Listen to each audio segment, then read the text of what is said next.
Poker is a game played by millions of people around the world, and obviously among these players, some are incredibly skilled, and some are very bad.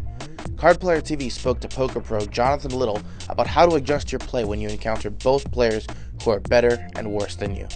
Here's Little's recommendations for playing against weak opponents. In general, you're going to want to try to play more pots in position than you normally would. You want to be opening a lot more pots. It depends on how your opponents play, actually. If they're like loose and really like maniacs, then you need to tighten up. But if they're like limping and seeing cheap flops, you need to be raising them and picking up a lot of dead money.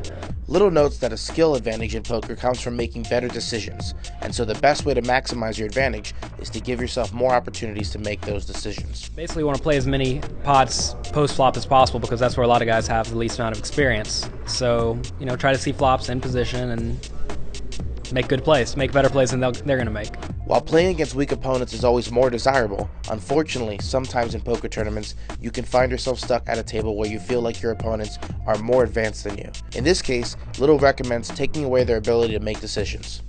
Well, if they're playing better than you, say post-flop, you need to try to make it a pre-flop game where you're re-raising them often, and not necessarily often, but whenever you have something. In general, if they're really aggressive on your left, then you should just tighten up. And I actually ran into that spot in Bay 101 just a few weeks ago, and where I had 3 really good guys on my left, and I did not tighten up, and so I went broke because they got me. So yeah, you tighten up and play good cards, and whenever they re-raise you can be happy to get all in.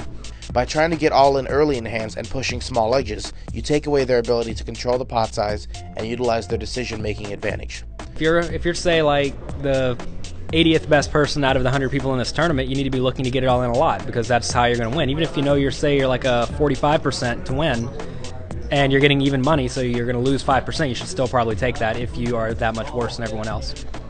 So remember, whether you think you are better or worse than the players at your table, it's imperative that you adjust your play to your opponents.